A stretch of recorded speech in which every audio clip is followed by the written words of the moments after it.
మన మధ్య ఉంచబడినటువంటి ప్రభు శరీరాన్ని రక్తాన్ని జ్ఞాపకం చేసుకోవడానికి గాను అపోస్తలుడైన పౌలు కొరింథీయులకు రాసిన మొదటి పత్రిక 11వ అధ్యాయాన్ని ధ్యానం చేసుకుందాం. 26 నుంచి 31 వరకు మార్చి చదువుకుందాం. మీరు ఈ రొట్టెను తిని ఈ పాత్రలోని త్రాగునప్పుడెల్లా ప్రభు వచ్చే వరకు ఆయన మరణంను ప్రచురించుదురు.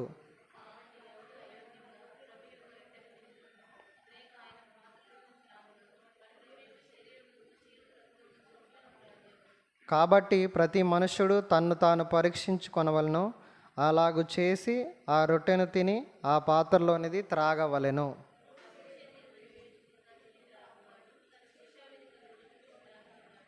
ఇందువలనే మీలో అనేకులు బలహీనులను రోగులనై ఉన్నారు, చాలామంది నిద్రించున్నారు. విమర్శించుకునేళ్ళ తీర్పు పొందక పోదు. సరే, ఈ సమయంలో వాక్య ధ్యానానికి వెళ్ళటానికంటే ముందుగా నేను ఒక 2 ప్రశ్నలు అడుగుతా, మీరు జవాబు చెప్పండి. క్విజ్ కాదులే కానీ మామూలుగా చెప్పండి. క్విజ్ ఏం కాదు, మామూలు ప్రశ్నలే. నెంబర్ 1, మనందరం బ్రతికున్నామా చనిపోయామా? అన్నా, బతికున్నామా చచ్చిపోయామా? బతికే ఉన్నాం. అదేంటన్నా అట్లా అడుగుతున్నాం? బతికున్నాం బట్టే చర్చికి వచ్చినాం, లేకపోతే చచ్చిపోతే ఎక్కడో మట్టిలో ఉండేవాళ్ళం. అంటే మనలో ఏముందంటే, మనలో దేవుని యొక్క జీవం ఉంది. మనలోనే కాదు, అందరిలో కూడా. బతికున్నామంటే ఏముంటుంది? మూమెంట్ ఉంటుంది, చలనం ఉంటుంది, జీవం ఉంటుంది. కదులుతాం, మాట్లాడతాం, పాటలు పాడతాం, ప్రార్థన చేస్తాం, వాట్ ఎవర్ ఇట్. అంటే మనలో ఏముందంటే జీవం ఉంది. నెంబర్ 1. నెంబర్ 2, సెకండ్ క్వశ్చన్ ఏంటంటే, మీ దేవుడు ఎవరు? తెలిసిన క్వశ్చన్లే, చెప్పండి అన్నా. మీరు నన్ను అడగండి, అన్నా నువ్వు మమ్మల్ని అడుగుతున్నావు, మేము కూడా అడుగుతా అంటే నేను కూడా చెప్తా. నా దేవుడు యేసుక్రీస్తు ప్రభు. ఓకే, మీ దేవుడు ఎవరంటే యేసుక్రీస్తు ప్రభు అని చెప్పారు. మీరు బతికే ఉన్నారంటే మేము బతికే ఉన్నామన్నా అని చెప్పారు. రండి ఇప్పుడు వాక్యాన్ని ధ్యానం చేసుకుందాం. కన్ఫ్యూజన్ ఏం లేదులే, కానీ దాంట్లో ఉన్నదే అడిగా నేను. మత్తయి సువార్త 22వ అధ్యాయము, మత్తయి సువార్త 22:33.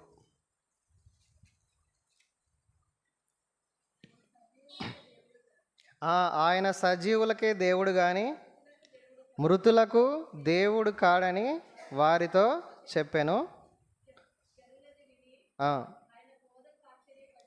చాలు. అక్కడ ఏముందంటే, ఆయన సజీవులకే దేవుడు కానీ మృతులకు దేవుడు కాడని వారితో చెప్పాను. సరే, ఈ సమయంలో దేవుని సహాయం కోసం వాక్య ధ్యానం నిమిత్తం ప్రార్థన చేద్దాం.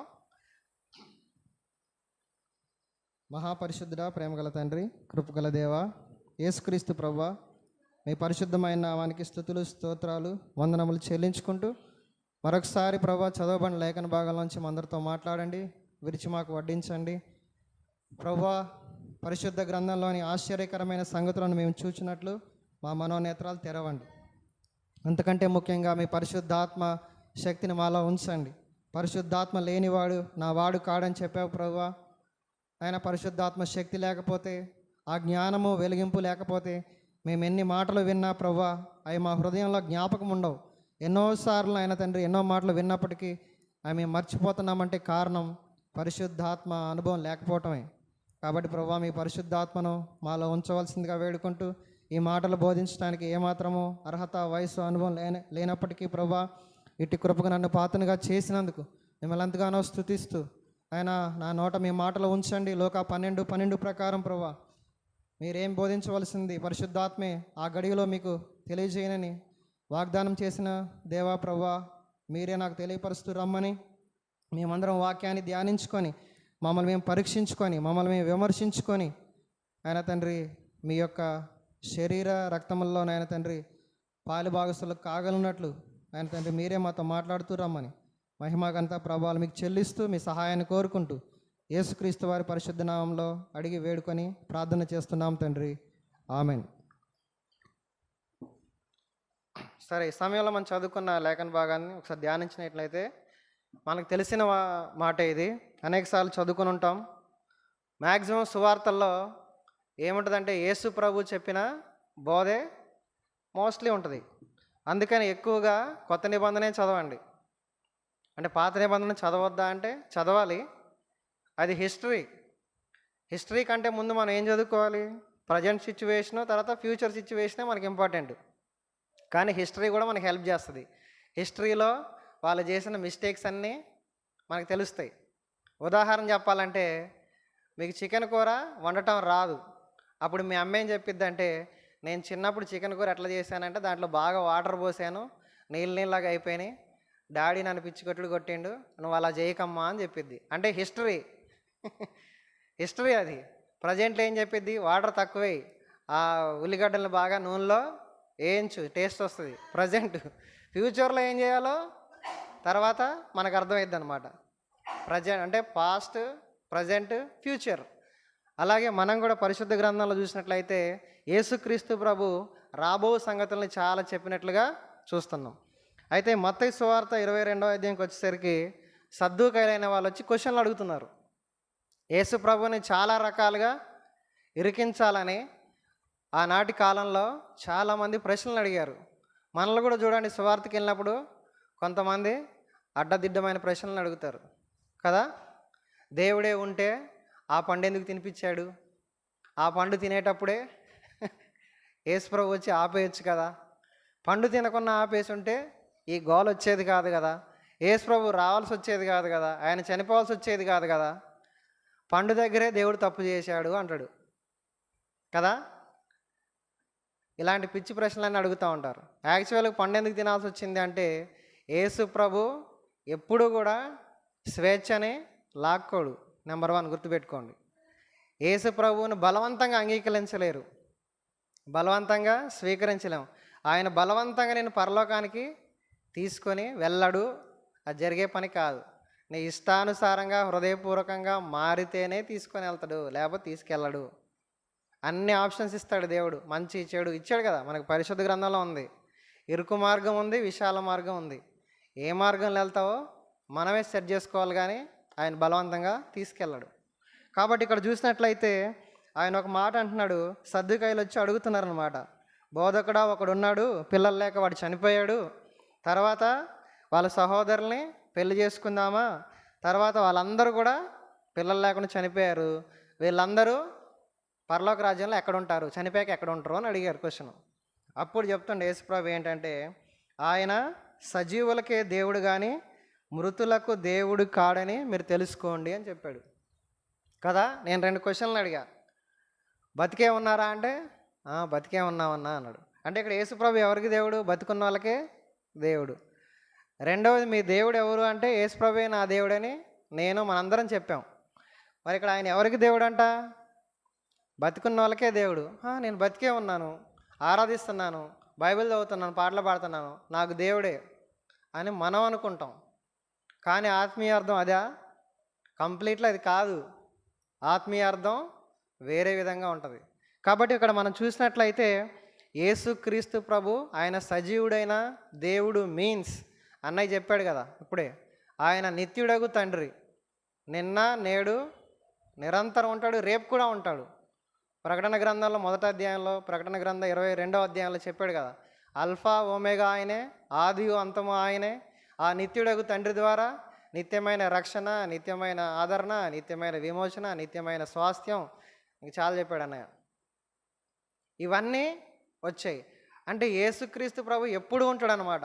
మనం కొంతకాలమే ఉండొచ్చు ఈ భూమి మీద, ఆయన ఎప్పుడు ఉంటాడు. మనం కూడా ఆయనతో ఎప్పుడు ఉండడానికి చేసే ప్రయత్నమే భక్తి. ఒకటే లైన్.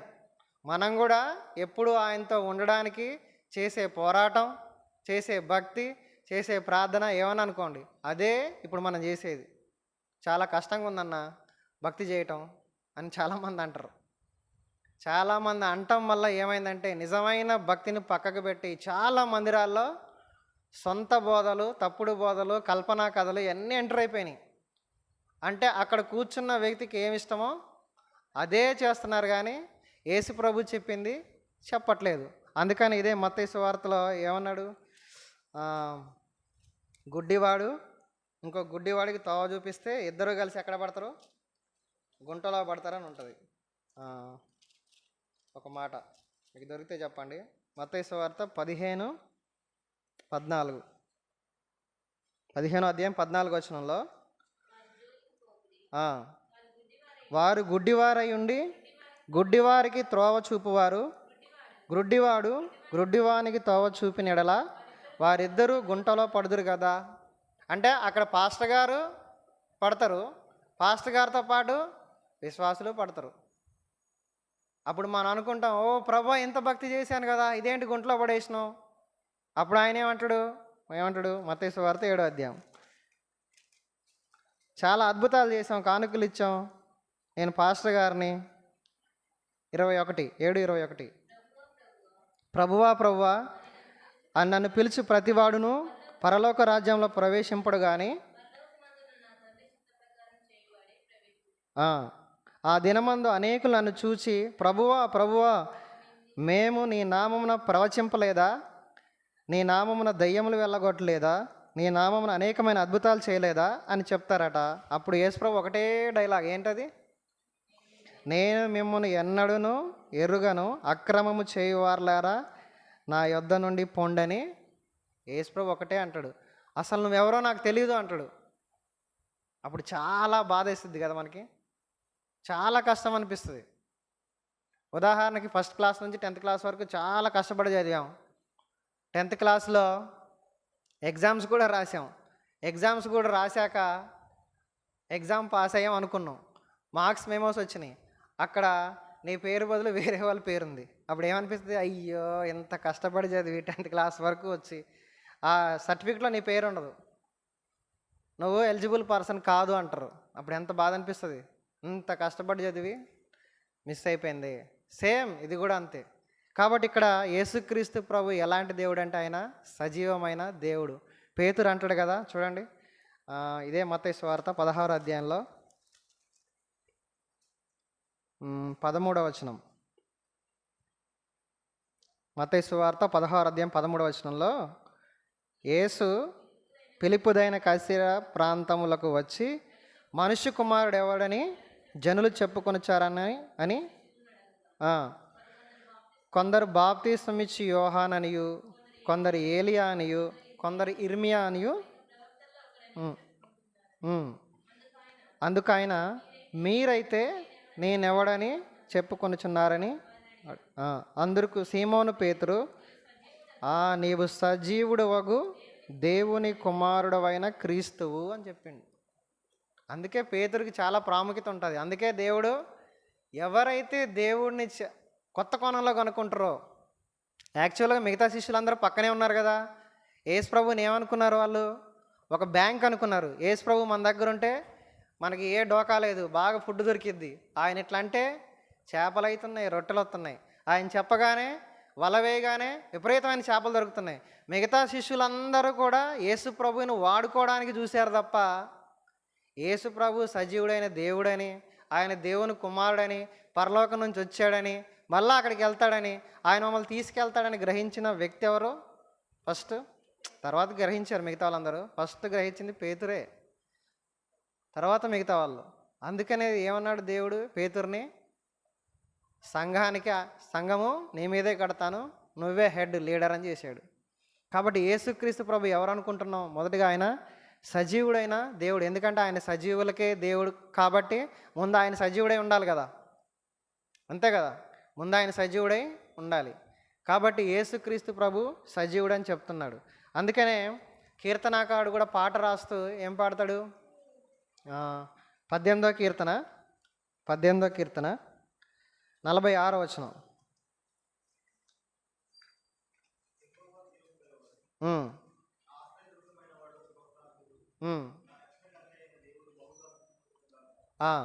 చాలండి. యెహోవా జీవము గలవాడు. అందుకే మనం పాట పాడతాంగా. ఏం పాట? యెహోవా జీవము గల దేవా, బహుగా స్తుతులకు అర్హుడవీవు.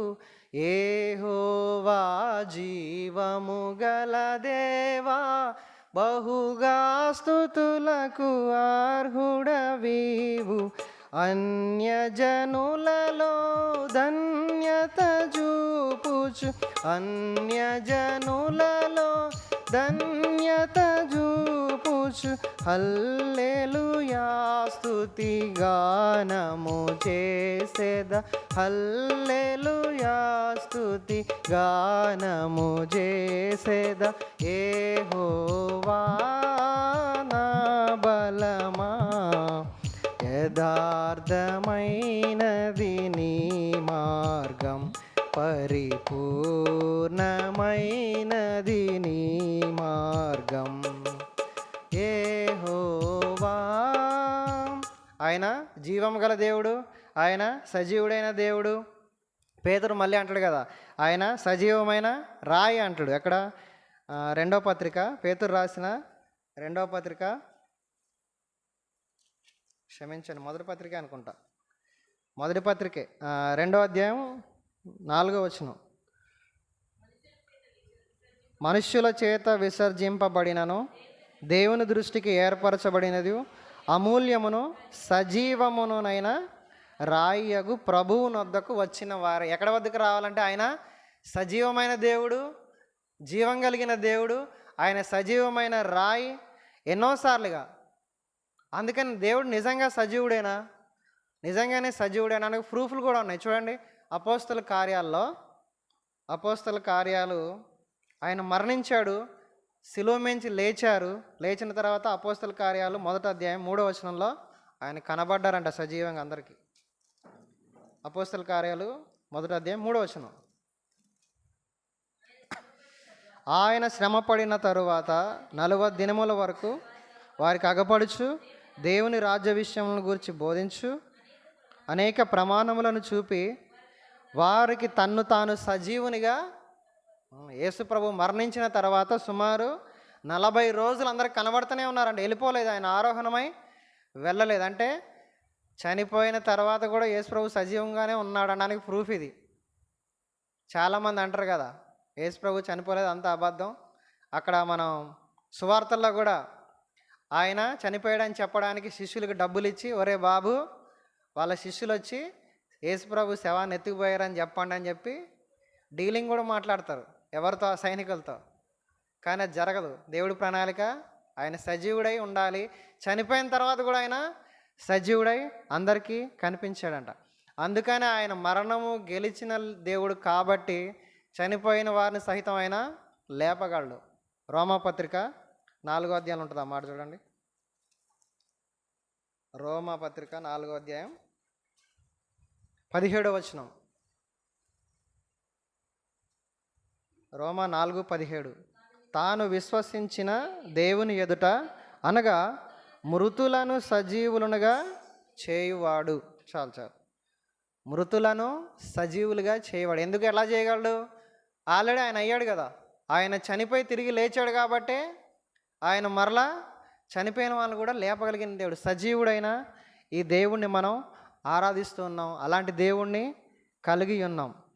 ఆయన అన్నిట్లో కూడా ఇంక చూసినట్లయితే కొలస్సీ పత్రికలో ఉంటుంది కదా, 1వ అధ్యాయం 18వ వచనంలో 17వ వచనంలో ఉంటుంది. ఆయన మృతుల్లోంచి లేచిన వారిలో ఆయన ఆది సంభూతుడై ఉన్నాడని ఉంటుంది. కొలస్సీ పత్రిక 1వ అధ్యాయంలో ఉంటుంది. అంటే ఏంటంటే చనిపోయి తిరిగి లేచిన వారిలో యేసుప్రభు ఒక్కడే దేవుడు, ఇంకెవరు కూడా లేరు. ఆయనే 1 పర్సన్. మిగతా వాళ్ళు లెగలేదంటే చనిపోయి లేచారు కానీ మరలా వాళ్ళు ఏమయ్యారు? మరలా చనిపోయారు. లాజరు చనిపోయి లేచాడు, మరలా లాజరు అట్లా బతుకున్నాడా? 1000 ఏళ్ళు, 2000 ఏళ్ళు, 3000 ఏళ్ళు? లాజరు చనిపోయాడు. కాబట్టి ఇక్కడ మనం గమనించినట్లయితే యేసుక్రీస్తు ప్రభు ఎలాంటి దేవుడు అంటే ఆయన సజీవుడైన దేవుడుగా ఉన్నారు. అందుకని ఆయన మత్తయి సువార్త 22వ అధ్యాయం 33వ వచనం ఏమంటున్నారు? మత్తయి సువార్త 22:33 ఫస్ట్ చదువుకున్న మాట.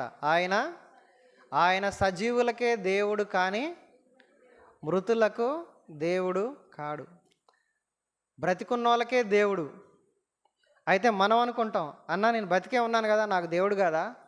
ఆ బతకడం కాదు. యేసుక్రీస్తు ప్రభు చెప్పే బోధ అంతా ఎలా ఉంటుందంటే అది ఆత్మ సంబంధమైన విషయాలు. అవన్నీ ఆత్మ సంబంధమైన విషయాలు, పరలోకమైన విషయాలు, మర్మమైన విషయాలు, చాలా విషయాలు లోకానికి వేరుగా ఉంటాయి, లోకం చెప్పేదానికి ఆపోజిట్గా ఉంటాయి కదా. లోకం చెప్పేదానికి ఆపోజిట్గా ఏంటంటే, లోకం ఏం చెప్పిద్ది, నేను ఒకరిని మర్డర్ చేశానండి, నన్ను పోలీస్ స్టేషన్కి తీసుకెళ్ళారు, చంపేశాను నేను.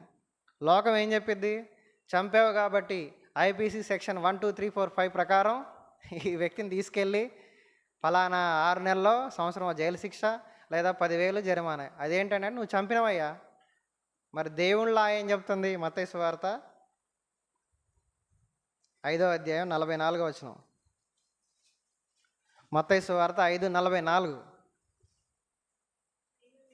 నేను మీతో చెప్పినది ఏమనగా, మీరు పరలోకమందున్న మీ తండ్రి కుమారులై ఉండినట్లు మీ శత్రువులను ప్రేమించుడి, మిమ్మల్ని హింసించు వారి కొరకు. మరి లోకానికి యేసుప్రభు చెప్పిందని తేడా ఉందా లేదా? అక్కడేమో తప్పు చేస్తే శత్రువుని గవర్నమెంట్ అధికారికంగా కూడా ఏం చేసింది, జైల్లో పెట్టమంటుంది. యేసుప్రభు ఏమంటాడు, మీ శత్రువుని కూడా ప్రేమించు, వాళ్ళ కొరకు బోనస్కి ఇంకో మాట కూడా, ప్రార్థన కూడా చేయి. చాలా కష్టం ప్రభు అంటాం మనం. అందుకే ఈ భక్తి చాలామందికి కరెక్ట్ అయిన విధానంలో పోతా ఉన్నప్పుడు చాలా చాలా ఇరుకైపోతూ ఉంటుంది. రాను రాను నేరో నేరో నేరో నేరో ఎవరో పెట్టేసి ఒత్తినట్టు అనిపిస్తూ ఉంటుంది. అదే మీకు ఈ రూల్స్ అండ్ రెగ్యులేషన్ ఏం చెప్పలేదు అనుకోండి, ఒక మందిరంలో చాలా కంఫర్ట్గా ఉంటారు. వాళ్ళు ఒకటే చెప్తారు, దేవుడు మిమ్మల్ని ఆశీర్వదిస్తాడు, మీరు ఒకటే చేయాలి. ఏం చేయాలి, మీ కానుకలను సమర్పించండి, మీ కొరకు మేము ప్రార్థన చేస్తాం, మీరు ఏం చేయక్కర్లే, అన్నీ మేము చూసుకుంటాం. ఇది అనగానే నాకు ఏం గుర్తొచ్చిందంటే, పెళ్ళికి తీసుకుంటారు కదా క్యాటరింగ్, మీరు ఏం చేయక్కర్లే, కొత్త బట్టలు కట్టుకొని వస్తే చాలు, 1,00,000 2 లక్షలు ఖర్చు అయింది, మీరు మెనూ ఇవ్వండి, మటన్ కావాలా చికెన్ కావాలా, ఆఖరికి టెంట్లు షామియానాలు బయట వేసే అవి అరిటాకులు ఇస్తరాకులు నీళ్ళు మొత్తం అన్నీ వాళ్ళు చూసుకుంటారు. మీరు ఏం చేయాలి, వచ్చి కొత్త బట్టలు కట్టుకొని వచ్చి పెళ్లి చేసుకొని వెళ్ళిపోవాలి అంతే. ఫంక్షన్ హాల్లో అంటే ఇప్పుడు కొన్ని చర్చిలు ఫంక్షన్ హాల్ లాగే ఉన్నాయి మొత్తం, ఏం చేయక్కర్లా మీరు. మరి పాతకాలంలో అయితే ఒక 30 ఏళ్ళ క్రితం 40 ఏళ్ళ క్రితం పెళ్ళి అంటే ఎట్లుండేది అంటే వాళ్ళ పెద్దవాళ్ళకి తెలుసు. వాళ్ళు పెళ్లి చేయాలంటే చాలా పని ఉండేది, అందరినీ పిలుచుకోవాలి, అరిటాకులు కొనుక్కోవాలి, ఒక్కొక్కరికి ఒక్కొక్క పని, డిఫరెంట్ వర్క్ ఉండేది, అందరూ ప్రయాసపడేవాళ్ళు. కానీ ఇక్కడ అదే చెప్తుంది వాక్యం, మీరు ప్రయాసపడండి, శత్రువులను కూడా ప్రేమించండి. కాబట్టి ఇక్కడ మనం చూసినట్లయితే మనం సజీవులుగా ఉన్నామా, చనిపోయి ఉన్నామా? లాస్ట్ వీక్ అన్న చెప్పాడు, రోమపత్రిక ఇస్కరియోతు యోధ గురించి చెప్పాడు కదా, ఆయన శరీరానుసారుడైన మనుషుడై ఉన్నాడు, అందుకనే దేవుడి విషయాలు గమనించుకోలేకపోయాడు. రోమపత్రిక 8వ అధ్యాయంలో చూస్తాం. 8వ అధ్యాయము 5వ వచనం. శరీరానుసారులు శరీర విషయముల మీద మనస్సు ఉంచుతారు, ఆత్మానుసారులు ఆత్మ విషయముల మీద మనస్సు ఉంచుతారు. శరీరానుసారమైన మనస్సు మరణము, ఆత్మానుసారమైన మనస్సు జీవమును సమాధానమునై ఉన్నది. ఏలయనగా శరీరానుసారమైన మనస్సు దేవునికి విరోధమై ఉన్నది, అది దేవుని ధర్మశాస్త్రమునకు లోబడదు, ఏమాత్రమును లోబడ నేరదు. మనం గనక శరీరానుసారులుగా ఆలోచిస్తే, దేవుని జీవం మనం లేకపోతే మనం ఎట్లా ఆలోచిస్తాం, శరీరానుసారులుగానే ఆలోచిస్తాం. అది ఏమాత్రము చర్చికి లోబడదు, వాక్యానికి లోబడదు, బైబిల్కి లోబడదు, పెద్దలకు లోబడదు, ఎనీ నీతికి కూడా లోబడదంట, లోబడ నేరదు. చాలా క్లియర్గా చెప్తుండ. అదేంటి, శరీరానుసారమైన మనస్సు అది మరణానికే నడిపిస్తుంది. మరి ఆయన మరణించిన వాళ్ళకి దేవుడా? ఇందాక చదువుకున్న వాక్యం ప్రకారం క్లియర్గా చెప్తాను, నేను సజీవులకే దేవుడిని. కాబట్టి ఈ మధ్యాహ్న కాల సమయం మందు ఆయన సజీవులకే దేవుడు అంటాడు, మనమేమో బతికే ఉన్నాం కానీ నువ్వేందన్నావు, యేసుప్రభు మాకు దేవుడు కాదంటున్నావు. కానీ ఇక్కడ వాక్యం చెప్తుంది, ఎవరు సజీవులకే దేవుడు అంటున్నాడు, చనిపోయిన వాళ్ళకి ఆయన దేవుడు కాదు అంటున్నాడు. ఇక్కడేమో శరీరానుసారంగా జీవించే వాళ్ళు చచ్చిపోయిన వాళ్ళతో సమానం అని ఇక్కడ వాక్యం చెబుతుంది. ఏది కరెక్టు మనం ధ్యానం చేద్దాం. ఇక్కడ మనం ఆయన సజీవులకే దేవుడు కాబట్టి అసలు ఎవరు సజీవులు, ఎవరు నిజమైన సజీవులు తెలిస్తే వాళ్ళకే ఆయన దేవుడు. ఆ లిస్ట్లో మనం ఉన్నామా లేదా చెక్ చేసుకుంటే అయిపోద్ది, చెక్ లిస్ట్ చూసుకుందాం. మొదటిగా ఆయన ఎవరు సజీవులు, ఆయన నిజమైన సజీవులకు దేవుడు అంటున్నాడు కాబట్టి ఎవరు సజీవులో చూద్దాం రండి. మొదటిగా ద్వితీయోపదేశకాండం 4వ అధ్యాయం 4వ వచనం. ద్వితీయోపదేశకాండము 4వ అధ్యాయం 4వ వచనం.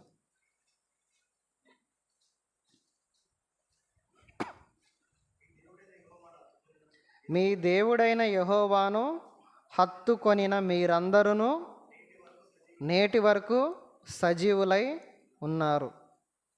తర్వాత మీరు కాంటెక్స్ట్ చదవండి. అక్కడ ఏంటంటే వాళ్ళు ఇతర దేశానికి వెళ్తారు. వెళ్ళిన తర్వాత ఆ ఆజ్ఞలన్నీ వేరే దాని 3వ వచనం చదవండి ఒకసారి. బయల్పయేరు విషయంలో యెహోవా చేసిన దాన్ని మీరు కన్నులారా చూచితిరి కదా.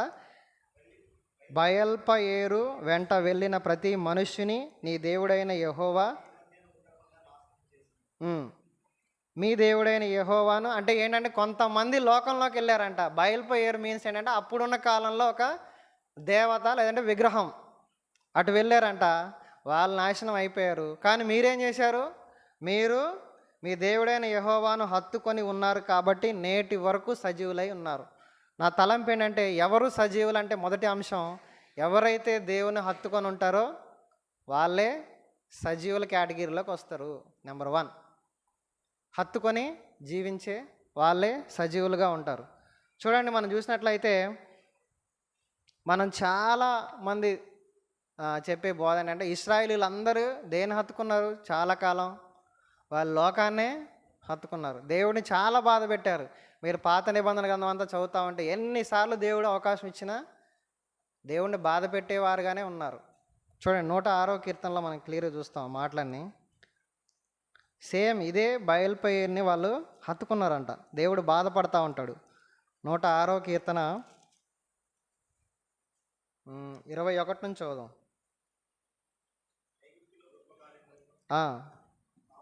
హాము దేశంలో ఆశ్చర్య కార్యములను ఎర్ర సముద్రం వద్ద భయము పుట్టించు క్రియలను చేసిన తమ రక్షకుడైన దేవుణ్ణి ఏం చేశారు? మర్చిపోయారు.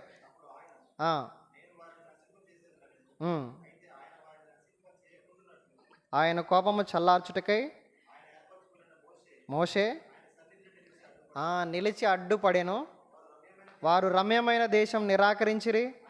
ఆయన మాట నమ్మలేదు, ఆలకించలేదు, సనుక్కున్నారు.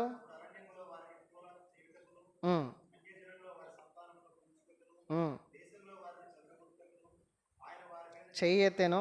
మరియు వారు బయల్పయేరును హత్తుకొని చచ్చిన వారికి అర్పించిన బలి మాంసమును భుజించిరి. చాలు.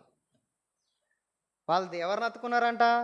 బయల్పయేరును హత్తుకొని చచ్చిన వాటి మాంసాన్ని భుజించారు.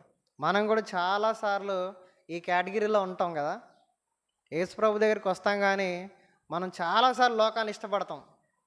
యేసుప్రభు దగ్గరికి వస్తాం కానీ చాలాసార్లు లోకంలో ఉన్న వాటిని ఎంజాయ్ చేయాలనిపిస్తూ ఉంటుంది. యేసుప్రభు దగ్గరే ఉంటాం కానీ మనం చాలాసార్లు దేవుని మర్చిపోతాం. చాలాసార్లు దేవుణ్ణి త్రోసేస్తాం. చాలాసార్లు దేవుణ్ణి ఏం చేస్తారు? సనుక్కుంటాం. దేవుని మాట ఆలకించాం. మధ్యలో ఒకడు అడ్డుపడతాడు. ఎవరు? పాస్టర్ గారు. పాస్టర్ గారు కనుక అడ్డుపడకపోతే మనందరం కూడా అయిపోతాం. అప్పుడు కూడా మోషే ఏముంది? క్లియర్గా ఉంది కదా అక్కడ. ఆయన సన్నిధిని నిలిచి అడ్డుపడెను. ద్వితీయోపదేశకాండంలో చదవండి. మోషే అడ్డుపడకపోతే చాలాసార్లు అంటాడు దేవుడు, ఒక్క ఛాన్స్ వీళ్ళందరినీ నేను నాశనం చేసి నీ కడుపులోంచి మళ్ళా కొత్త జనాంగం పుట్టించి వాళ్ళు నడిపిస్తానయ్యా అంటే మోషే ఎక్కడ ఒప్పుకోడు. వద్దు ప్రభువా, నీకు చెడ్డ పేరు వస్తుంది, నేను తిట్టుకుంటారు అని అడ్డుపడతాడు. అలా అడ్డుపడే సేవకులు చాలామంది ఉన్నారు. అందుకనే మనం ఇంకా నడిచిపోతూ ఉన్నాం. మనం గమనించుకోవాలి, మనం నిజంగా సజీవులుగా ఉన్నామా, చచ్చిపోయిన స్థితిలో ఉన్నామా? ఆయన సజీవులకే దేవుడు అంటున్నాడు. ఎవరు సజీవులు అంటే యేసు ప్రభువుని దేవుణ్ణి హత్తుకొని జీవించేవారే సజీవులు. ఈ హత్తుకొని జీవించే వారి లక్షణాలు చూద్దాం. కొంచెం చూడండి. 2వ రాజుల గ్రంథంలో మనకు ఒక రాజు కనిపిస్తాడు. ఎవరైనా? 2వ రాజుల గ్రంథం 18వ అధ్యాయం. చెప్పచ్చు, చాలాసార్లు అన్నయ్య కూడా చెప్పాడు ఈ మాట. 2వ రాజుల గ్రంథం 18వ అధ్యాయము. అవన్నీ వద్దులే కానీ 6వ వచనం చదివేయండి. అతడు యెహోవాను హత్తుకొని ఆయన వెంబడించుటలో వెనుక తీయక ఆయన మోషేకు ఆజ్ఞాపించిన చాలు. ఎవరు హత్తుకున్నది? రాజు ఎవరు? రాజైన హిజ్కియా అనే రాజు యేసుప్రభుని హత్తుకొని జీవించాడంట. ఆ తర్వాత ఆయన ఎక్కడికి వెళ్ళినా అన్ని విజయాలు, అపజయం అనేది లేకుండా ముందుకు సాగిపోయే జీవితం ఉంటుంది.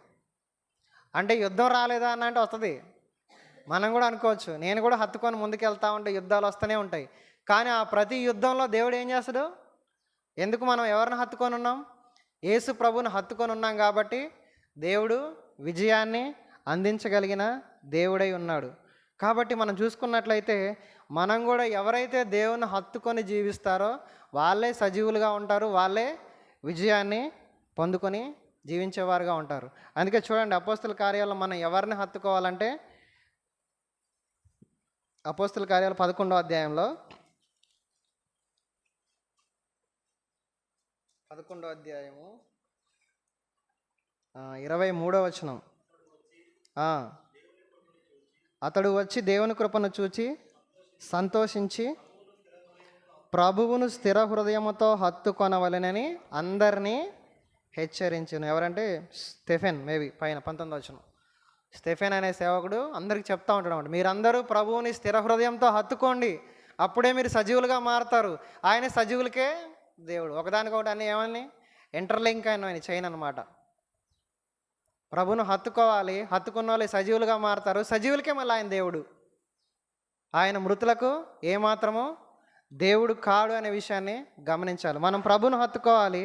రెండవదిగా మనం చూసినట్లయితే రోమాపత్రిక 12వ అధ్యాయంలో 9వ వచనంలో పౌలు భక్తుడు చెప్తాడు,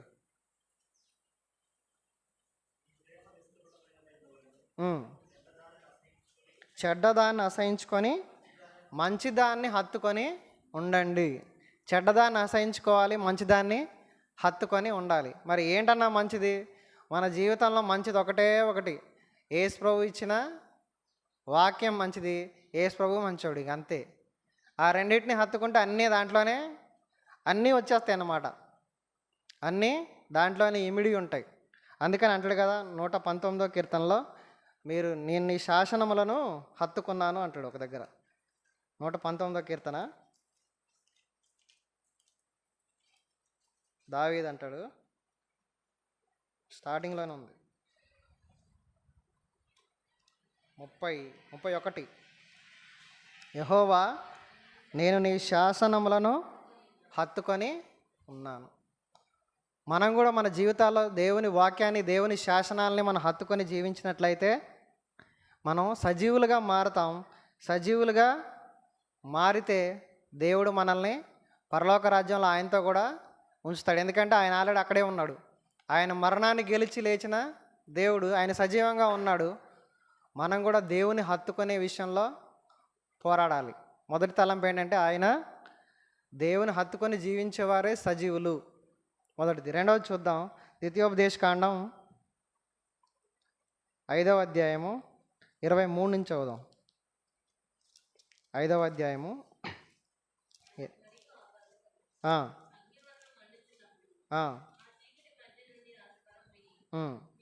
మీరు అనగా మీ గోత్రముల ప్రధానులను మీ పెద్దలను నా యొద్దకు వచ్చి, మన దేవుడైన యెహోవా తన ఘనతను మహత్యమును మాకు చూపించును.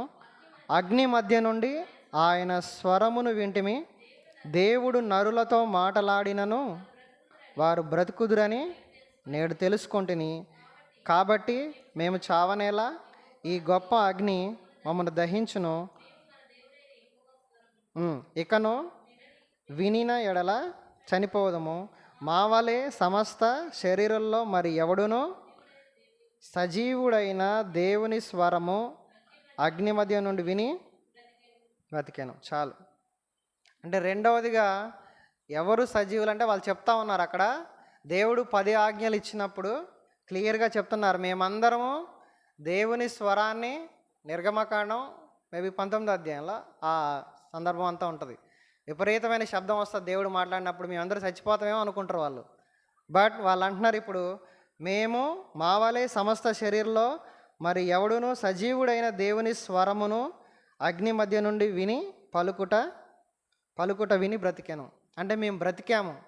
అంటే ఎవరు సజీవులు అంటే దేవుని స్వరాన్ని క్లియర్గా ఎవరైతే వింటారో వాళ్ళే సజీవులైన వారుగా ఉంటారు. అలాంటి వారికి యేసు ప్రభు దేవుడిగా ఉంటాడు. ఇది రెండవ తలంపుగా మనం చూస్తాం. అందుకే యోహాను సువార్తలు అంటాడు కదా 10వ అధ్యాయంలో, నా గొర్రెలు నా స్వరమును వింటాయి, వాటికి వినబడతాయి. నీకు వినబడట్లేదు అంటే దేవుని గొర్రె కాదని ఫిక్స్ అయిపో అంతే. నువ్వు గొర్రె కాదు, నువ్వు ఏమన్నట్టు బర్రె లేదా మేక. గొర్రె కాకపోతే మా స్కూల్లో అదే అంటాం. మా స్కూల్లో అరే బర్రెలాగా ఎదిగావు, ఎందుకురా చదవట్లేదు అంటాం. తప్పువాడు కాదులేండి, గేదె, దాన్ని బర్రె అంటారు. చదవండి యోహాను సువార్త 10వ అధ్యాయం 3వ వచనమా? చదవండి. నా గొర్రెలు నా స్వరము వినను, అవి నన్ను వెంబడించును. అంటే దేవుని స్వరం ఎవరైతే క్లియర్గా వింటారో, దేవుని స్వరం ఎవరైతే క్లియర్గా వినబడుతుందో వాళ్ళని దేవుడు అంటున్నాడు వాళ్ళు సజీవుల కేటగిరీలో ఉంటారు. వినబడుతుంది కదా. మరి ఇప్పుడు శవం ఉంది, చాలాసార్లు మనం చూసినట్లయితే హిందూ సాంప్రదాయంలో ఆ శవాన్ని మోసుకెళ్తున్నప్పుడు దింపుతారు కదా, మధ్యలో 2 times 3 times దింపి చెవిలో మాట్లాడతారు, లెగు లెగు అంటారు. వాళ్ళ వైఫ్ కానీ పిల్లలు కానీ, కొంతమంది లేచిన సందర్భాలు కూడా ఉన్నాయంట. అంటే పూర్తిగా ఆ వ్యక్తి చావనప్పుడు లెగుస్తాడు. యాక్చువల్గా అయితే ఎవరు లేగరు, మోస్ట్లీ చనిపోయిన తర్వాత ఇంకా మాట్లాడరు, కదలరు. కానీ ఇక్కడ మనం చూసుకున్నట్లయితే ఎవరైతే సజీవులుగా ఉంటారో వాళ్ళకి దేవుని స్వరం వినబడదు. అంటే నువ్వు దేవుని గొర్రె అయితే ఆయన స్వరం కంపల్సరీ నీకు వినబడుతుంది. వినబడడం అంటే చెవుల్లో కాదు. ప్రకటన గ్రంథంలో 2వ అధ్యాయంలో చెవు గలవాడు వినుగాక అని ఉంటుంది కదా చాలాసార్లు. అంటే అర్థం ఏంటి? ఇన్నర్ లోపలికి ఎక్కుతుందా, వింటున్నావు కానీ ఆ సారాంశం లోపలికి ఎక్కుతుందా, అప్పుడే అర్థమవుతుంది. మా స్కూల్లో నిన్న పిల్లలకు ఉదాహరణ చెప్పా. వాళ్ళు సరిగ్గా చదవట్లేదని చెప్పి అరే మీ బుక్స్ తీసుకోండి రా అంటే తీసుకున్నారు. వాళ్ళు నెత్తి మీద పెట్టా, నెత్తి మీద పెట్టిన తర్వాత కళ్ళు మూసుకోండి రా అన్న, మూసుకున్నారు. మరి ఈ చాప్టర్లు మీ మ్యాటర్ అంతా మీ బుర్రలోకి ఎక్కిపోతుందా అంటే ఎక్కట్లేదు సార్ అన్నారు. అంటే పెట్టుకుంటే ఎక్కిద్దా, చదివితే ఎక్కిద్దా? చదవాలి సార్. మరి చదవట్లేదారా, ఇంటికి వెళ్ళి హోంవర్క్ ఇచ్చినా చదవరు, ఏమి ఇచ్చినా రాయరు, చదవరు. మీరు ఇంటికి వెళ్ళాక ఏం చేయాలంటే ఓపెన్ చేసి చదవాలి. ఇక్కడ కూడా మనం పరిశుద్ధ గ్రంథాన్ని ఎక్కువగా ధ్యానం చేస్తూ ఉంటే ఏమవుతుందంటే దేవుని మాటలు జాక్ పునెన్ గారు చెప్తూ ఉంటారు. ఒకసారి నేను విన్నా ఆయన వర్తమానాల్లో, ఆయన ప్రతి క్షణం చిన్న టైం దొరికిన ఆఖరికి బస్సులో జర్నీ చేస్తున్నా టికెట్ కొనడానికి ఆ టికెట్ కొనడానికి లైన్లో నిల్చున్నా కూడా ఆయన చిన్న పాకెట్ బైబిల్ ఉంటుందంట, ఓపెన్ చేస్తారంట టక ఎంత ఒక 2-3 వచనాలే కదా, మేబీ ఒక చాప్టర్ చదువుతారేమో ఒక 5 నిమిషాల్లో, అప్పుడు కూడా చదువుకుంటున్నా ఉంటాడంట. ఎందుకు నేను అంతగానం చదివానంటే ఆయన చెప్తాడు, ఎప్పుడైతే నువ్వు బలహీనతలో పడిపోతావో, ఎప్పుడైతే నీకు బాధ కలిగిద్దో, ఎప్పుడైతే నువ్వు శ్రమల్లో ఉంటావో పరిశుద్ధాత్మ దేవుడు ఒక్కసారి ఆ వాక్యాన్ని తప్పమని ఫ్లాష్ చేస్తాడంట. ఎందుకు? చాలా సమృద్ధిగా లోపల వాక్యం ఉంది కాబట్టి. కొలసీ పత్రికలో ఉంటుంది కదా, వాక్యం మీలో సమృద్ధిగా నివసింపనీయుడి 3rd చాప్టర్లో ఉంటుంది. అలా వాక్యం ఉంది కాబట్టి పరిశుద్ధాత్మ దేవుడు బాధలో ఉంటే దానికి సంబంధించిన వాక్యం, నేను వేరే వాళ్ళతో పోరాడాలంటే దానికి సంబంధించిన వాక్యం మైండ్లో టప్పని ఫ్లాష్ అయిద్దంట ఆయనకి ప్రతిసారి. ఆ వాక్యాన్ని బట్టి ఆయన ధైర్యం తెచ్చుకొని ముందుకి ఆత్మీయ జీవితంలో సాగుతూ ఉంటాడంట. కాబట్టి ఇక్కడ మనం చూసినట్లయితే దేవుని స్వరాన్ని మనం వినేవారంగా ఉండాలి. వాళ్ళే సజీవులు. చూడండి నిర్గమాకాండం 4వ అధ్యాయంలో, ద్వితీయోపదేశకాండం 4వ అధ్యాయంలో నిర్గమాకాండంలో ఉంది. అంటే మోషే దేవుని స్వరాన్ని వినే సందర్భం. ద్వితీయోపదేశకాండం 4:12.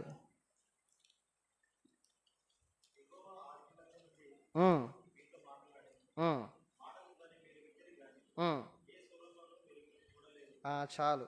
మోషే చెప్తున్నాడు, యెహోవా ఆ అగ్ని మధ్య నుండి మీతో మాటలాడాను, మాటల ధ్వని మీరు విన్నారు కానీ చచ్చిపోలేదు.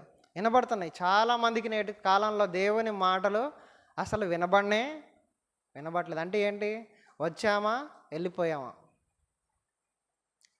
అంటే ఏంటి? వింటున్నాం కానీ లోపలికి అంతరంగంలోకి ఆ మాటలు చేరుకునే స్థాయికి చేరుకోలేదు కాబట్టి ఆ మాటలు అర్థం కావు. సమూయేలు కూడా చూడండి, చిన్నవాడైనప్పటికీ ఆయనకి దేవుని స్వరం వినబడ్డదా లేదా? వినబడ్డది. ఎవరో మాట్లాడుతున్నారండి అని అయ్యగారికి చెప్తాడు, పాస్టర్ గారికి. నేను కాదురా బాబు పడుకో అంటాడు ఆయన, ఏలి. మళ్ళీ రెండోసారి ఆయనకు అర్థమైపోద్ది, ఏలికి ఏమని అర్థమైద్ది? దేవుని స్వరం సమూయేలుతో మాట్లాడేది దేవుడే.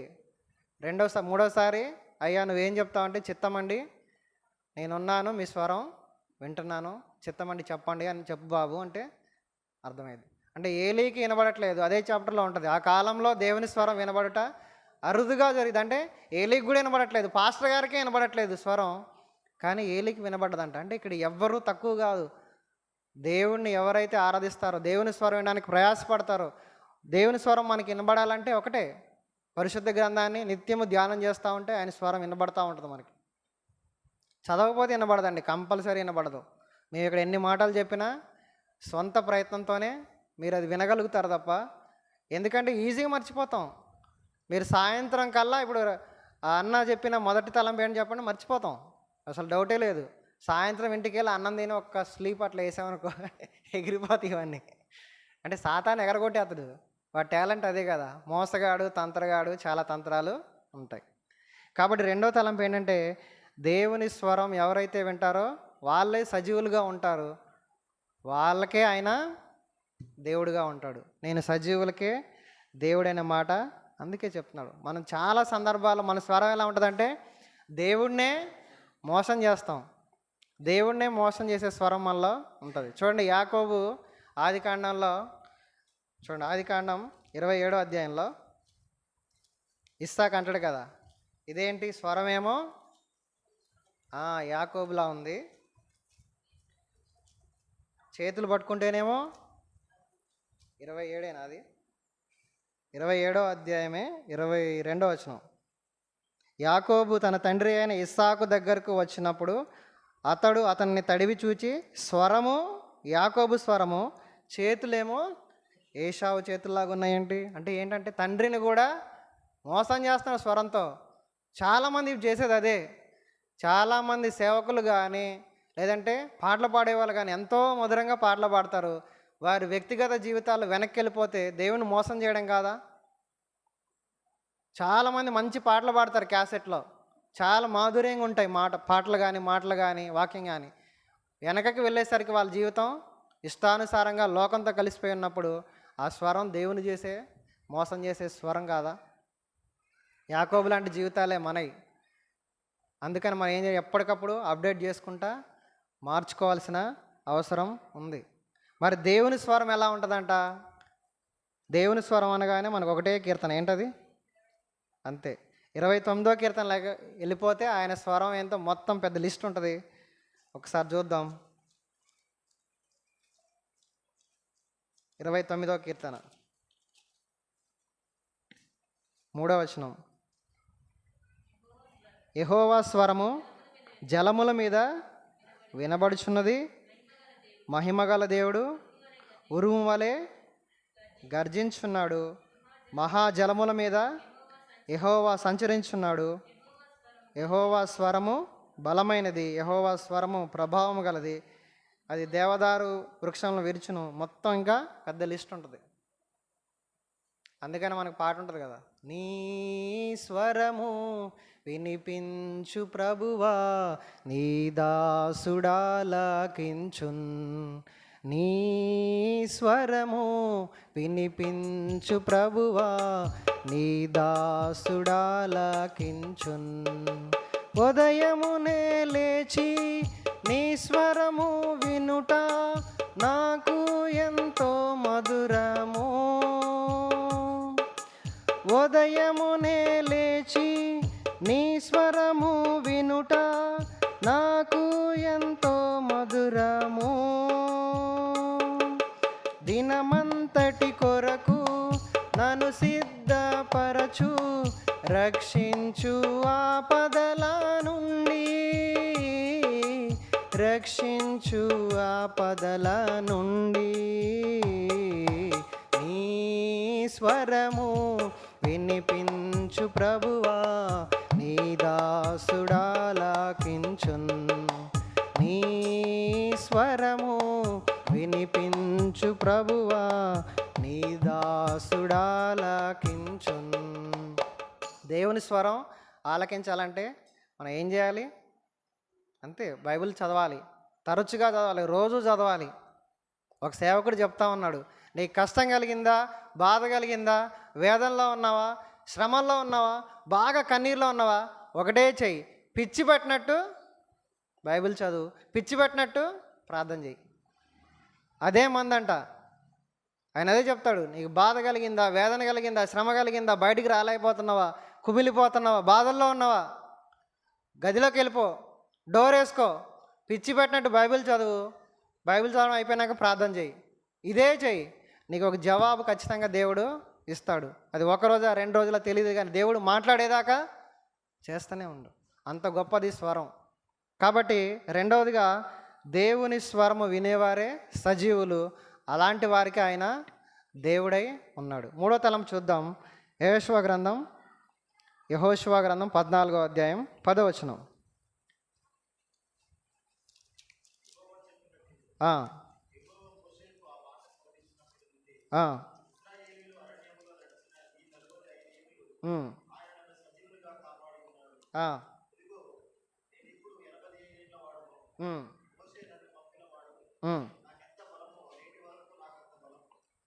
చాలండి, చాలు.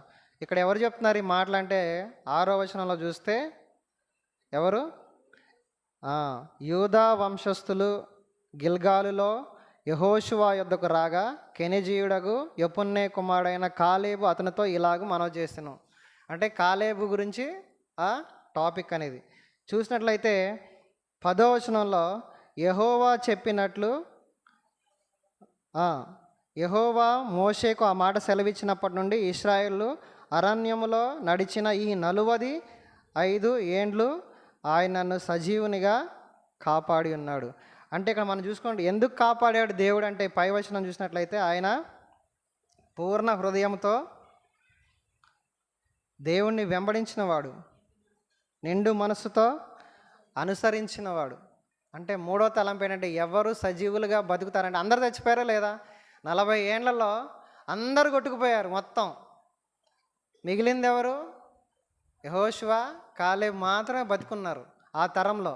మిగతా అందరూ కొట్టుకుపోయారు. అంటే ఏంటంటే నిండు మనసుతో పూర్ణ హృదయంతో దేవుణ్ణి ఎవరైతే అనుసరిస్తారో వాళ్ళే సజీవులు, వాళ్ళే బతుకుతారు. ఇక్కడైనా సరే పరలోక రాజ్యానికైనా సరే వచ్చేది వాళ్ళే. ఆ కేటగిరీలో నువ్వు నేను ఉన్నామా మనం చెక్ చేసుకోవాలి. చూసినట్లయితే ఇక్కడ ఆయన అందుకని మత్తయి సువార్తలో చూడండి 22వ అధ్యాయం 37వ వచనంలో నీ పూర్ణ హృదయంతో పూర్ణ ఆత్మతో 37వ వచనం 22:37 మత్తయి సువార్త. నీ పూర్ణ హృదయముతోనూ నీ పూర్ణ ఆత్మతోనూ నీ పూర్ణ మనస్సుతోనూ నీ దేవుడైన ప్రభువును ప్రేమించవాలి. ఎప్పుడైతే దేవుని ప్రేమిస్తావో పూర్ణ ఆత్మతో పూర్ణ హృదయంతో అప్పుడు ఇంకెవరిని ప్రేమించం. అప్పుడు ఆటోమేటిక్గా ఎవరిని ఫాలో అవుతాం? యేసు ప్రభునే ఫాలో అవుతాం. ఆ వడాఫోన్ యాడ్ వచ్చేది ఇంతకుముందు, ఆ కుక్క ఫాలో అవుతూ ఉంటుంది చిన్న బాబు ముందు, ఫాలో అవుతూ వెళ్ళిపోతూనే ఉంటుంది. అరే అటు వెళ్ళినా ఇటు వెళ్ళినా ఎక్కడికి వెళ్ళినా. అప్పట్లో ఫేమస్ అది. 10 ఏళ్ల క్రితం జియో రాకముందు వడాఫోన్ ఉండేది అనుకుంటా, ఐడియాను. అలా మనం కూడా పూర్ణ హృదయంతో పూర్ణ మనసుతో ఎప్పుడైతే దేవుని అనుసరిస్తామో కాలేబు వలె దేవుడు మనల్ని కూడా సజీవులుగా ఉంచుతాడు. ఆయన అయితే కానాన్లో అడుగుపెట్టాడు, మనమైతే పరలోకంలో అడుగు పెడతాం. కాబట్టి మనం పూర్ణ హృదయంతో దేవుణ్ణి అనుసరించే వాళ్ళంగా ఉండాలనేదే దేవుని తలంపు. ఈ పూర్ణ హృదయంతో అనుసరించేటప్పుడు చాలా హడ్డిల్స్ వస్తాయి, చాలా విడిచిపెట్టాల్సి వస్తుంది, చాలా వదులుకోవాల్సి వస్తుంది, చాలా సాక్రిఫైస్ చేయాల్సి వస్తుంది. మరి పూర్ణ హృదయం అంటే అదే. హృదయం మొత్తం ఒక పర్సనే ఉన్నప్పుడు మీరు చూడండి, మనకి లవ్ స్టోరీకి సంబంధించిన సినిమాలు అందరూ ఇంతకుముందు సినిమాలకు వెళ్ళే వాళ్ళం కాబట్టి అప్పుడే చెప్తున్నా. ఆ సినిమాలు మొత్తం ఆ హీరో మొత్తం హృదయం నిండా ఎవరిని పెట్టుకుంటాడు? హీరోయిన్ పెట్టుకుంటాడు. ఆ హీరోయిన్ కోసం అవసరమైతే అందరిని చంపేస్తాడు, లేదా వీడు చచ్చిపోతాడు. అంటే ఏం చేస్తాడు? తెగిస్తాడు. ఎప్పుడైతే పూర్ణ హృదయంలో యేసు ప్రభు ఉంటారో నీకు తెగింపు వస్తుంది, నీకు ధైర్యం వస్తుంది, సాక్రిఫైస్ చేస్తావు, మొత్తం వదిలేస్తావు. మొన్న చూసా నేను, ఫేస్బుక్లో పరిచయం అయిందంట ఆ అమ్మాయి మేబీ ఆస్ట్రేలియా వేరే దేశం నుంచి ఇండియా వచ్చిందంట వీడి కోసం, ఆ అబ్బాయి కోసం. ఎట్లా వచ్చినామమ్మా అంటే ఫేస్బుక్లో పరిచయం అయింది, ఖండాలు దాటి వచ్చిందని చెప్పి అక్కడ హెడ్డింగ్ పెట్టారు. ఒక ఆమెమో పాకిస్తాన్ నుంచి యూపీనో అక్కడికి వచ్చిందంట. ఇప్పుడు ఇండియాలోనే ఉంది ఆమె కూడా. ఎలా వచ్చారంటే పూర్ణ హృదయంతో వాళ్ళు ప్రేమించారు ఆ పర్సన్ని. ఏదైనా చేస్తారనమాట. మనం కూడా దేవుని కోసం ఏదైనా ఎందుకు చేయలేకపోతున్నాం అంటే పూర్ణ హృదయంతో మనం ప్రేమించట్లేదనే అర్థం. పూర్ణం అంటే ఏంటి అన్న? బూర్లు. మన భాషలో బూరెలనే పూర్ణాలు అంటారు. తెలుసుగా, పూర్ణం గుండ్రంగా ఉంటుంది, సర్కిల్. ఎటు దాని గీతలు ఏమి ఉండవు, వంకలు ఉండవు, రెక్టాంగిల్ ట్రయాంగిల్ లాగా ఇట్లా కోణాలు ఏమైనా ఉంటాయా? కంప్లీట్నెస్ ఉంటుంది పూర్ణానికి. అలా కంప్లీట్గా యేసుప్రభు ఉన్నాడు అనుకోండి, ఏదైనా చేయగలుగుతాం. అందుకనే చూడండి, ఫిలిప్పీలకు రాసిన పత్రికలో పౌలు భక్తుడు అంటాడు కదా, నేను సమస్తమును పెంటగా ఎంచుకున్నాను. ఎందుకు? ఏ విధము చేతనైనా, 3వ అధ్యాయం 10వ వచనం, 7వ వచనం చదవండి అమ్మ. అయినను ఏవేవి నాకు లాభకరములై ఉండెనో వాటిని క్రీస్తు నిమిత్తము నష్టముగా ఎంచుకొంటిని. నిశ్చయముగా నా ప్రభువైన యేసుక్రీస్తును గూర్చిన అతి శ్రేష్టమైన జ్ఞానం నిమిత్తము సమస్తమును నష్టముగా ఎంచుకొంటిని. క్రీస్తును సంపాదించుకొని ధర్మశాస్త్రం మూలమైన నా నీతిని గాక క్రీస్తునందలి విశ్వాస మూలమునైన నీతి అనగా విశ్వాసమును బట్టి దేవుడు అనుగ్రహించు నీతి గలవాడైన ఆయన యందు అగుపడి నిమిత్తము ఏ విధము చేతనే, అంటే ఎలాగొకలాగా నేను మృతులలో నుండి లేచి ఏదో ఒకటి చేయాలి. నేను యేసుప్రభు దగ్గరికి వెళ్ళాలి. బుర్రలో ఏముంది? పూర్ణం మొత్తం యేసుప్రభు నిండిపోయింది అనమాట పౌలుకి.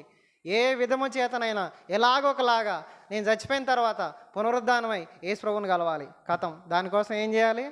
ఏవేవి లాభకరములో మొత్తం వదిలేసుకుంటా. అమ్మను వదిలేసుకుంటా, నాన్న వదిలేసుకుంటా, ఊరిని వదిలేసుకుంటా, డబ్బులు వదిలేసుకుంటా, ఆస్తి వదిలేసుకుంటా, ఆరోగ్యం కూడా వదిలేసుకుండు. అంతే కదా, ఆరోగ్యం కూడా పాడైపోయింది స్టిల్. అందుకనే అంటాడు కదా ఆయన పునరుద్ధాన బలమును ఎరుగు నిమిత్తము, ఆయన శ్రమలలో పాలివాడు నగుట ఎట్టిదో ఎరుగు నిమిత్తము సమస్తమును నష్టపరుచుకొని వాటిని పెంటతో సమానముగా ఎంచుకొంచున్నాను.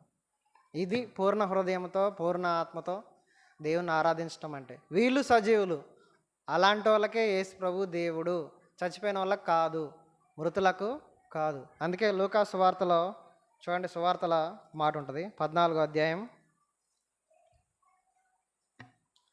25వ వచనం, 26వ వచనం.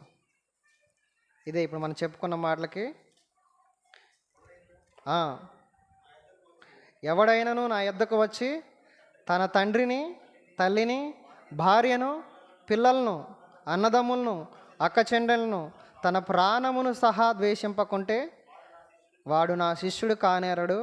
మరియు ఎవడైనను తన సిలువను మోసుకొని నన్ను వెంబడింపనెడల వాడు నా శిష్యుడు కానేరడు. ఇప్పుడు మనం చదువుకున్న పౌలు జీవిత చరిత్రానికి ఇది మ్యాచ్ అవుతుందా లేదా? కరెక్ట్ మ్యాచ్ అవుతుంది అనమాట. సమస్తమును విడిచిపెట్టడం, అదే యేసు ప్రభుని పూర్ణ హృదయంతో ప్రేమించడం అనేదాన్ని. అది ఎలా కనబడుతుంది యేసు ప్రభు కంటే? సమూయేలు గ్రంథంలో ఉంటుంది కదా, యేసు ప్రభు ఆయన ఎట్టి పరిస్థితుల్లో పై రూపాన్ని చూడడు, ఆయన హృదయాన్ని మాత్రమే కన్సిడర్ చేస్తారు. 16వ అధ్యాయం 1 సమూయేలు గ్రంథంలో చదవను. అతని రూపమును అతని ఎత్తును లక్ష్య పెట్టకము, మనుష్యులు లక్ష్య పెట్టు వాటిని యెహోవా లక్ష్య పెట్టడు. నేను అతని త్రోసివేయున్నాను. మనుష్యులు పై రూపమును లక్ష్య పెట్టుదురు కానీ యెహోవా హృదయాన్ని మాత్రమే లక్ష్య పెడతాడు. అక్కడ చూసినట్లయితే కాంటెక్స్ట్లో దావీదు కన్నా పెద్దోళ్ళు ఉన్నారు, వాళ్ళంతా చాలా బలవంతులు, చూడడానికి చాలా బలం ఉంది, వాళ్ళు రాజుగా ఉండడానికి సరైన పర్సనాలిటీ ఉంది. అడుగుతుండు, దేవా ఈయనేనా ఆయన ఎత్తి మీద నూనె పోసేనా, అభిషేకించేనా అంటే ఆగు రెండోవాడు వచ్చాడు, పోసేనా ఏదో ఉంటుంది కదా మనకి, అయితే సినిమాలో ఉంటుంది, సాంబార్ పోసేనా మజ్జిగ పోసేనా ఉంటుంది సినిమాలో. అలా ప్రభా అభిషేకించేనా, సమయంలో చివడోడు వచ్చేదాకా చూసి ఈయన హైట్ లేడు, వెయిట్ లేడు, ఈయనట్లా రాజు అవుతాడు ప్రభా. అప్పుడు చెప్తుండు, నేను ఎట్టి పరిస్థితుల్లో పై రూపాన్ని చూడను, కేవలం అంతరంగాన్ని, హృదయాన్ని మాత్రమే చూస్తాను. కాబట్టి ఇక్కడ మనం చూసినట్లయితే దేవుణ్ణి పూర్ణ హృదయంతో దావీదు అనుసరించాడు. మరి దావీదుకి హడ్డిల్స్ రాలేదా? చాలా కష్టాలు వచ్చినాయి. పూర్ణ హృదయంతో అనుసరించేటప్పుడు హడ్డిల్స్ వస్తాయి, బాధలు వస్తాయి, ఏడుపు వస్తుంది, కన్నీరు వస్తుంది. కానీ దేవుడు వాటన్నిటిలోంచి మళ్ళీ బలపరుస్తూ ఉంటాడు, లేపుతూ ఉంటాడు, ఆదరిస్తూ ఉంటాడు. ప్రతిసారి మనం ఏం గుర్తు చేసుకోవాలి? హెబ్రీ పత్రిక 11వ అధ్యాయంలో మేము పరదేశులము, యాత్రికులము, ఇక్కడ ఉండం. ఇది మా ఊరు కాదు, ఈయన మా డాడీ కాదు, ఈయన మా మమ్మీ కాదు, నేను అక్కడికి వెళ్ళిపోవాలి మా డాడీ దగ్గర. కానీ కాన్సెప్ట్ ఉంటేనే భక్తి చేయాలి, లేకపోతే ఉత్తుత్త భక్తి చేస్తే యేసు ప్రభు ఏమన్నాడు ఇందాక మత్తయి సువార్త 7వ అధ్యాయంలో? మీరెవరో నాకు తెలియదు, ఎన్నడూను నేను ఎరుగను అంటాడు. ఒకటే మాట అంటాడు. కాబట్టి మన భక్తి ఎంత కాన్ఫిడెంట్గా ఉండాలంటే దేవుణ్ణి పూర్ణ హృదయంతో ఆరాధించే వాళ్ళుగా ఉండాలి. వాళ్ళనే దేవుడు సజీవులుగా ఉంచుతాడు. కాలేబుని ఎట్లయితే బతికించి కనానుకు తీసుకెళ్ళాడు, నిన్ను నన్ను కూడా పరమ కానాన్లో ఉంచడానికి సమర్థుడు. తర్వాత 4వ తలము చూసుకుందాం. యెషయా గ్రంథం 38వ అధ్యాయం 19వ వచనం. ఎవరు దేవుని స్తుతిస్తారు? వాళ్ళే సజీవులు. ఎవరు స్తుతిస్తారు? సజీవులు సజీవులే కదా నిన్ను. చాలన్నా చాలు. అంటే దేవుణ్ణి ఎవరైతే సజీవంగా స్తుతిస్తారో లేదా స్తుతిస్తారో ఆరాధిస్తారో వాళ్ళు మాత్రమే బతికున్నట్టు.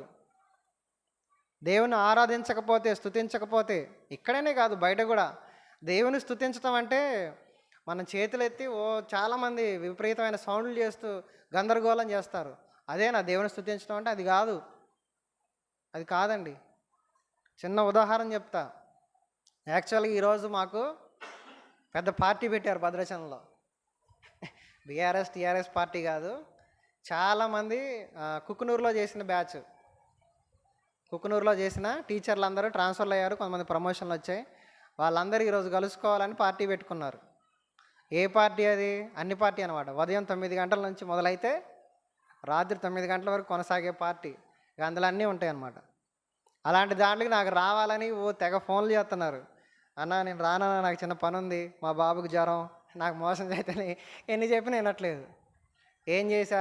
పొద్దున మెసేజ్ పెట్టేసి ఒక అన్నకి, అన్న బిలీవరే, అన్న ఇట్లా పని ఉందన్న, అబద్ధం ఎందుకు చెప్పాలని చెప్పి, నాకు ఇట్లా వర్షిప్ ఉంది, ఆరాధన ఉంది, నేను రానన్నా అని చెప్పి పెట్టేశాను. యాక్చువల్గా ఆ అన్న కూడా వాక్యం చెప్తాడు, ఆ అన్నయ్య కూడా వాక్యం చెప్తాడు. కానీ వాళ్ళ ఫ్రెండ్స్ అంతా బలవంతం చేసేసరికి వెళ్ళాల్సి వచ్చింది. వెళ్ళాడు. మేబీ పార్టీలోనే ఉంటారు వాళ్ళు, ఏం తీసుకోవట్లే. కానీ వాళ్ళతో కూర్చోవాలి కదా. వాళ్ళతో కూర్చున్నప్పుడు మళ్ళీ మనకి ఏ మాట జ్ఞాపకం రావాలి? మొదటి కీర్తన 2వ వచనం, మొదటి వచనం, దుష్టుల ఆలోచన చెప్పు నడవక అపహాసకులు కూర్చుండే చోట కూర్చోవద్దు నువ్వు అసలు. అంటే ఆ ఏరియాలోకి, ఆ జోన్లోకి కూడా వెళ్ళొద్దు. దేవుని అలా చేసిన అంటే మన క్రియల ద్వారా కూడా దేవుని మనం స్తుతించవచ్చు, ఆరాధించవచ్చు.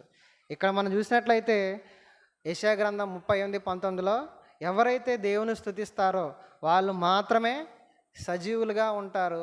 అలాంటి వారికే యేసు ప్రభు దేవుడుగా ఉంటారు. మనం ఎప్పుడు స్తుతించాలి దేవుడు అంటే? ఆయన ఎల్లప్పుడూ స్తుతించాలి. తెస్సలోనిక పత్రికలో మనం చాలాసార్లు చదువుకున్న మాట 5:16. ఎల్లప్పుడూ. ఈరోజైనా, రేపైనా, మధ్యాహ్నమైనా, సాయంత్రమైనా కాదు, ప్రతి విషయమందును కృతజ్ఞతాస్థుతులు చెల్లించాలి. 50వ కీర్తనలో ఉంటుంది కదా, స్తుతి యాగము అర్పించువాడే కదా. 50వ కీర్తన చివరిలో 14వ వచనం లాస్ట్లో ఉంటుంది.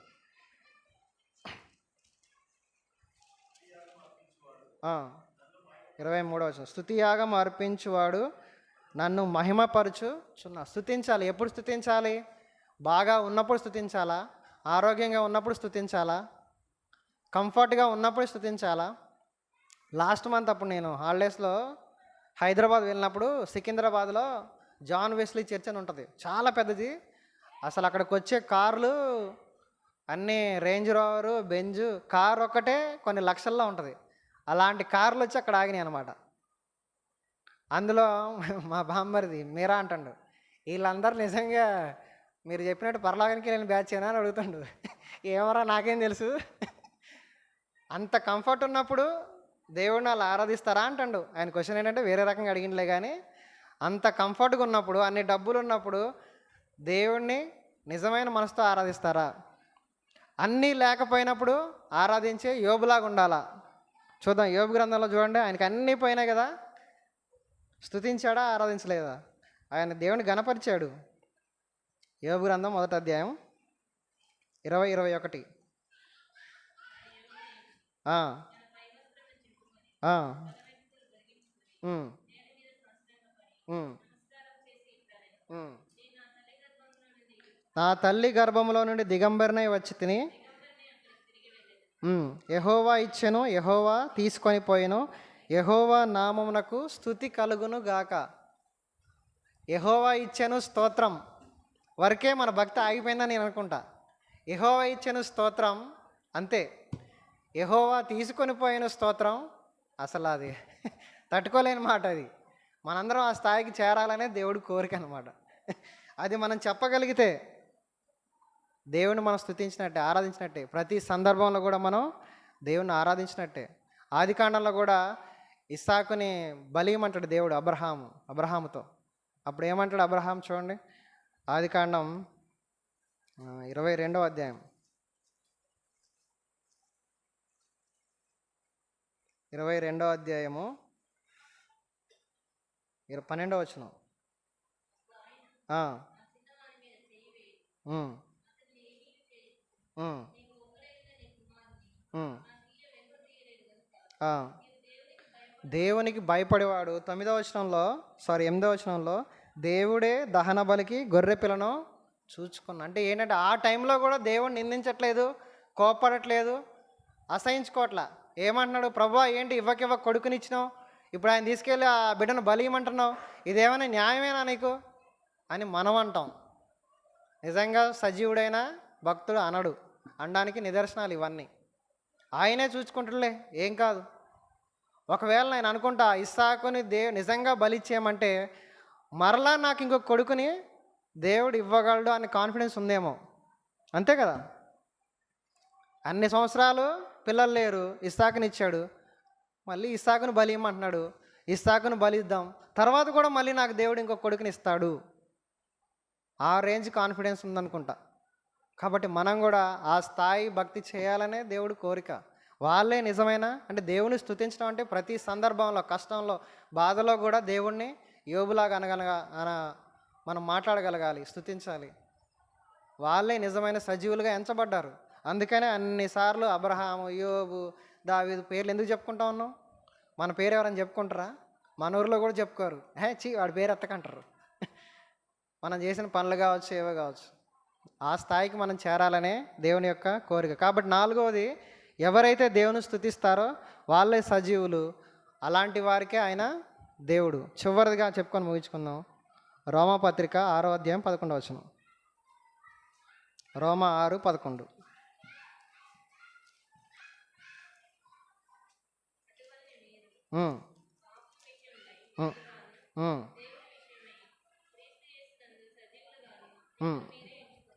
చాలు. ఇక్కడ రోమాపత్రిక 6వ అధ్యాయము 11వ వచనంలో, మీరును పాపము విషయమై మృతులుగాను దేవుని విషయమై క్రీస్తునందు సజీవులుగాను మిమ్మల్ని మీరే ఎంచుకోండి.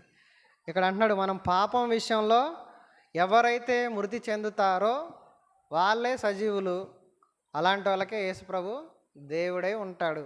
మరి పాపం విషయంలో మనం చనిపోయామా? అప్పుడు ఏం చేయాలి? లై డిటెక్టర్ పెట్టాలి. లై డిటెక్టర్ ఉంటుంది, చూసారు ఎప్పుడైనా? లై డిటెక్టర్ అంటే మిషన్లో పెడతారు. మిషన్లో పెడితే వాడికి తెలియకుండానే డాక్టర్ నేను 2019 ఇది చేశాను డాక్టర్, ఇక్కడికి వెళ్ళాను డాక్టర్, అన్నీ చెప్పేస్తూనే ఉంటాం మనం. మనకి లై డిటెక్టర్ ఏంటి? ఇదే లై డిటెక్టర్. మనకి చదువుతా ఉన్నప్పుడు రే నీకు అంత లేదురా అని దేవుడు చాలాసార్లు అంటాడు. ఏం చేయాలి ప్రభువా? ఇగో ఇది చెయ్యి, అది కూడా చెప్తాడు. మళ్ళీ నువ్వు చెప్పేది కరెక్ట్ కాదు రో అని కూడా దేవుడు దీంట్లో చెప్తాడు. చాలాసార్లు నాకు ఎదురైన సందర్భాలు దేవుడు మాట్లాడతాడు. నువ్వు చెప్తున్నావు కానీ చేస్తున్నావా? తెగ చెప్తున్నావు. సాతాను మాట్లాడతాడు, దేవుడు మాట్లాడతాడు, దేవుడు రిమైండ్ చేస్తాడు, దేవుడు మనల్ని అప్డేట్ చేయడానికి ప్రయత్నం చేస్తాడు. ఇక్కడ చూసినట్లయితే పాపం విషయంలో మనం మృతులుగా ఉండాలి. అందుకే చూసినట్లయితే మనం ఇదే రోమాపత్రిక 6వ అధ్యాయంలో మనం ఏమయ్యామంట? రోమాపత్రిక 6:4లో క్రీస్తుతో కూడా, కాబట్టి తండ్రి మహిమ వలన క్రీస్తు మృతుల్లో నుండి ఎలాగూ లేపబడినో అలాగే మనమును నూతన జీవనము పొందిన వారమై నడుచుకున్నట్లు మనం బాప్తీసం వలన మరణములో పాలు పొందుటకై ఆయనతో కూడా పాతి పెట్టబడ్డామంటే ఎండ్. మనం పాపం చేయకూడదు. ఇక పాతి పెట్టబడ్డాము అంటే మనం చచ్చిపోయినట్టే. ఇక మనం చేస్తున్నాము అంటే మనం పాతి పెట్టబడలేదు అని అర్థం. మరి ఎవరు పాతి పెట్టాలన్నా అంటే నిన్ను నువ్వే పాతి పెట్టుకోవాలి. నిన్ను నువ్వే పాతి పెట్టుకో. అదే కదా 11వ వచనం ఏంటి? మిమ్ములను మీరే నుందా, మిమ్మును మీరే ఎంచుకోండి. నిన్ను నువ్వే పాతి పెట్టుకోవాలి, నిన్ను నువ్వే శిక్షించుకోవాలి. అంటే నిన్ను నువ్వే కంట్రోల్ చేసుకోవాలి. ఎలా? నాకు అవ్వట్లేదన్నా ఎక్కడికి వెళ్ళాలి? మళ్ళీ గల్తీ పత్రిక 5వ అధ్యాయంలో దేవుడిచ్చు ఆత్మ ఫలముల్లో ఆశా నిగ్రహం ఉంది కదా, సెల్ఫ్ కంట్రోల్ ఈ ప్రభువా నాకు కంట్రోల్ అవ్వట్లేదు. మళ్ళీ అక్కడికి వెళ్ళాలి, మళ్ళీ ప్రార్థన చేసుకోవాలి. ప్రార్థన చేసుకున్నప్పుడు మళ్ళీ పరిశుద్ధాత్మ దేవుడు అటు తిరిగి ఇటు తిరిగి ఎక్కడికి వెళ్ళినా పరిశుద్ధాత్మ దేవుని సహాయం లేకుండా భక్తి కొనసాగించలేము. పరిశుద్ధాత్మ శక్తి లేకుండా వాక్యం అర్థం కాదు. పరిశుద్ధాత్మ మనలోకి రాకుండా నువ్వు పాపను తప్పించుకోలేవు. పరిశుద్ధాత్మ నడిపింపు లేకుండా నువ్వు దేవుని మార్గంలో నడవలేవు. ఈవెన్ ఎవరైనా సరే, మనందరం కూడా. పరిశుద్ధాత్మ ఎట్లా వస్తాడన్నా? ఆయనకి విధేయులంటేనే వస్తాడు. మోకాలు వేస్తేనే ఆయన మన దగ్గరికి వస్తాడు. అప్పుడు నువ్వు పూర్ణ హృదయంతో దేవుడిని ఆరాధిస్తావు తప్ప మిగతా ఏ కాంటెక్స్ట్లోనూ కుదరదు అది. కాబట్టి మనం చివరిదిగా పాపం విషయంలో ఎవరైతే మృతి చెందుతారో వాళ్ళే సజీవులు. నికోదేము అడుగుతాడు కదా, యోహాను సువార్త 3వ అధ్యాయంలో అడుగుతాడు కదా, ప్రభు ఏం చెప్తాడు? ఒకడు నీటి మూలమున ఆత్మ మూలమున వాడు మరలా ఏం చేయాలి? బర్న్ అగైన్, మరలా జన్మించాలి, రీబర్న్ జరగాలి, న్యూ బర్న్ జరగాలి, కొత్త బేబీలాగా అవ్వాలి. కొత్త బేబీలాగా ఇప్పుడు ఎక్కడైతే అన్నా అంటాం మనం, కానీ వాక్యం చెప్పేది అదే. నువ్వు కొత్తగా మారితే యోహాను సువార్త 9:9 అన్నయ్య చెప్పి బుర్రలో ఫిక్స్ అయిపోయింది. యోహాను సువార్త 9:9 వాచి కొనగానే మనకి ఏముంటుంది? కొత్త వాచి కొనగానే వాచిలో టైం ఏముంటుంది? 10:10 ఉంటుంది. చూసారు ఎప్పుడైనా? 10 గంటల 10 నిమిషాలు ఉంటుంది కొత్త వాచికి. అన్న చెప్పి యోహాను సువార్త 9:9 అనగానే వీడే అని కొందరు, వీడు కాదని కొందరు, ఇది వచ్చేసిద్ది మనకి. అలా మారితేనే మనం మారు మనసు పొందినట్టు, రక్షణ పొందినట్టు. కాబట్టి మనం ఎలా ఉండాలి అంటే పాపం విషయంలో మృతులుగా మారాలి. కొలసీ పత్రికలో అంటాడు కదా 3వ అధ్యాయంలో, మీరు వీటన్నిటిని చంపాలి అంటాడు. కొలసీ పత్రిక 3వ అధ్యాయంలో 5వ వచనం, కావున భూమి మీద ఉన్న మీ అవయవములను అనగా జారత్వం, అపవిత్రత, కామాతురత, దురాశ, విగ్రహారాధనను, ధనాపేక్షను చంపివేయుడి, పాతిపెట్టుడి, చంపేయండి, నరికేయండి. ఇవన్నీ ఏంటి పదాలు? మళ్ళీ రాకూడదని, అవి మళ్ళీ మనలోకి రాకూడదని ఈ వర్డ్స్ వాడుంటారు. చంపండి, పాతి పెట్టండి ఉంది కదా, ఇందాక చదువుకున్నా కదా. ఈ వర్డ్స్ అన్నీ కఠినమైన పదాలు వాడారు అంటే మరలా చెయ్యొద్దనవి. అప్పుడే మనం పాపం విషయంలో చనిపోయిన వారితో లెక్క. అలాంటి వాళ్ళే సజీవులుగా ఉంటారు. దేవుడు అట్లాంటి వారికే దేవుడై ఉంటాడు. కాబట్టి చివరిగా మనం ఒక మాట చెప్పుకొని ముగించుకుందాం. రోమాపత్రిక 14వ అధ్యాయంలో ఒకటే మాట అంటాడు కదా, మనం ఏం చేసినా ఈ భక్తిని కొనసాగించాలి. రోమాపత్రిక 14వ అధ్యాయము 8వ వచనం, మనము బ్రతికినను ప్రభు కోసమే బ్రతుకుచున్నాము, చనిపోయినను ప్రభు కోసమే చనిపోచున్నాము. కాబట్టి మనము బ్రతికినను చనిపోయినను అట్లుండాలి. వాళ్ళే సజీవులు. కన్క్లూజన్ ఏంటంటే చచ్చిపోయినా యేసు ప్రభు దగ్గరికి వెళ్ళిపోతా, బతికున్నా యేసు ప్రభు కోసమే జీవిస్తా. వాళ్ళు మాత్రమే వారే ప్రభువు వారై ఉన్నారంటే వాళ్ళే నిజమైన సజీవులు. కాబట్టి ఈ మధ్యాహ్న కాల సమయం మనల్ని మనం ఒకసారి ఎగ్జామిన్ చేసుకుందాం, చెక్ చేసుకుందాం, పరీక్షించుకుందాం. ఎవరు సజీవులు?